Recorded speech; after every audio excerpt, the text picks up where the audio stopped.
आप सभी का आज की क्लास में।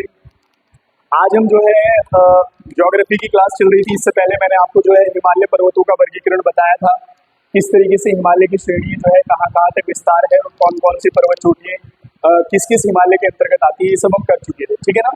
एक टॉपिक छोटा सा है और यहाँ से भी प्रश्न पेपर में बन सकते हैं। नदियों के आधार पर हिमालय का वर्गीकरण। ठीक है ना। ये भी आप याद रखेंगे कि नदियों के आधार पर हिमालय का वर्गीकरण। पहले आपने समझना है कि अगर हम बात करें नदियों के आधार पर हिमालय का जो वर्गीकरण किया है वो किया है सिडनी बुराड़ ने। किसने किया है? सिडनी बुराड़ ने। ये आप यहां से याद रखेंगे। ठीक है। सिडनी बुराड़ ने नदी घाटियों के आधार पर हिमालय का वर्गीकरण 4 भागों में किया है। कितने भागों में किया है? 4 भागों में किया है। सबसे पहले नंबर 1 पर हम बात करें कौन सा है, तो आप याद रखेंगे कश्मीर हिमालय। कश्मीर हिमालय, या इसको कहा जा सकता है पंजाब हिमालय भी। ठीक है। उसके बाद नंबर 2 पर बात करें तो आएगा आपका कुमाऊं हिमालय। ठीक है।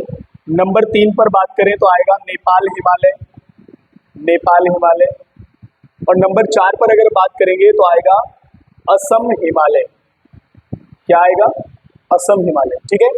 तो सिडनी बुराड़ ने नदी घाटियों के आधार पर या नदियों के आधार पर हिमालय का वर्गीकरण 4 भागों में किया है। सबसे पहले कश्मीर हिमालय, फिर उसके बाद कुमाऊं हिमालय, फिर उसके बाद जो है आपका असम और नेपाल और असम हिमालय। ठीक है।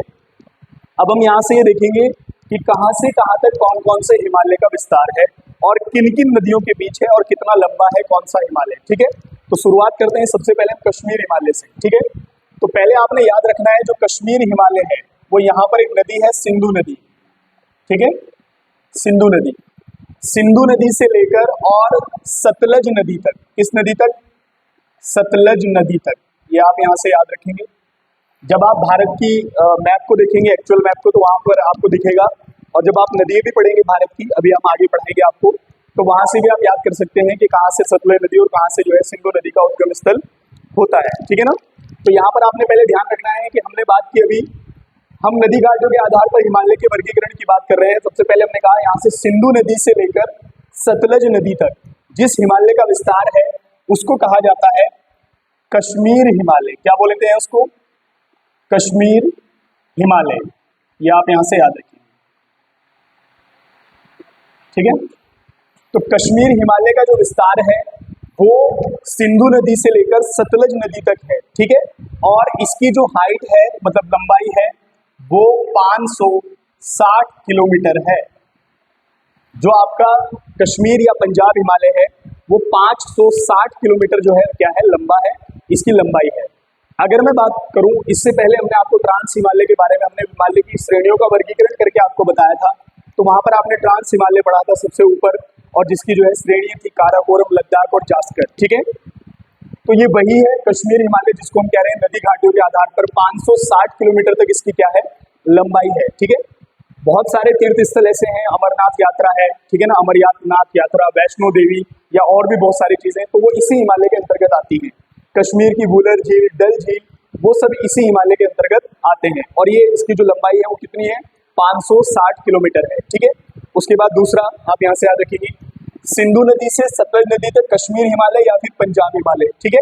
उसके बाद हम बात करें सतलज नदी से, और यहाँ पर आप याद रखेंगे काली नदी तक।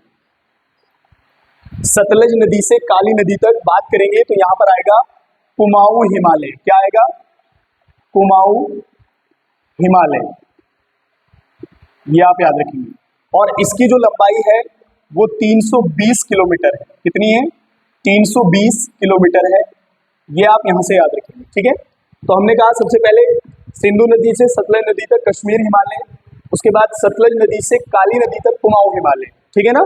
और इसकी जो लंबाई है 320 है। ये उत्तराखंड राज्य में जो है विस्तृत है, और उत्तराखंड की तमाम चोटियां, कामेट, नंदा देवी, नंदा देवी पूर्व, अधिकांश चोटियां इसी हिमालय के अंतर्गत आती हैं, सभी चोटियां लगभग। ठीक है ना।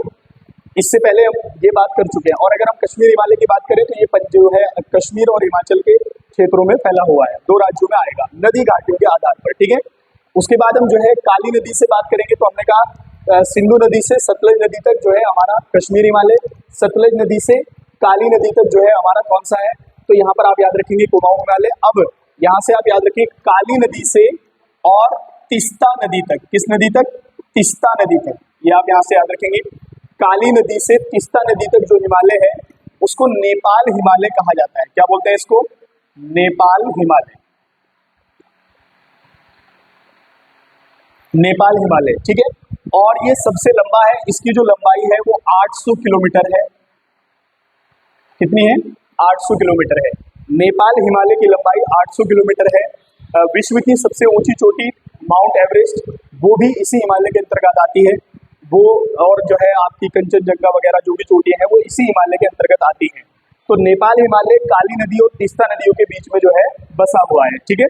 उसके बाद अगर मैं बात करूं तीस्ता नदी से लेकर और दिहांग नदी तक, किस तक? दिहांग। ये आप यहां से याद रखेंगे। तीस्ता नदी से लेकर दिहांग नदी तक जो हमारा हिमालय है उसको कहा जाएगा असम हिमालय। क्या बोलेंगे इसको? असम हिमालय, ठीक है। यहां से आप याद रखेंगे असम हिमालय है और जिसकी लंबाई है 720 किलोमीटर के क्षेत्र में ये फैला है, ठीक है। जो हिमालय पर्वत की सबसे पूर्वी चोटी है नामचा बारवा, वो इसी हिमालय के अंतर्गत आती है, ठीक है। तो ये था नदी घाटियों के आधार पर हिमालय का वर्गीकरण। एक बार दोबारा से देखते हैं। सिंधु नदी से सतलज नदी तक कश्मीर हिमालय 560 किलोमीटर, सतलज नदी से काली नदी तक कुमाऊं हिमालय 320 किलोमीटर, काली नदी से तीस्ता नदी तक नेपाल हिमालय 800 किलोमीटर और तीस्ता नदी से दिहांग नदी तक असम हिमालय जो कि है 720 किलोमीटर, ठीक है ना। तो इस तरीके से हमने जो है हिमालय का वर्गीकरण श्रेणियों के आधार पर भी किया था और नदी घाटियों के आधार पर भी हम हिमालय का वर्गीकरण करते हैं, ठीक है ना। मिलते हैं दोस्तों नई वीडियो में भारत के उत्तरीय मैदानों के बारे में। जो उत्तरी मैदान है किस किस से बनते हैं, कैसे कैसे बनते हैं, उन सबको लेकर हम जो है अगली वीडियो में मिलेंगे आपसे।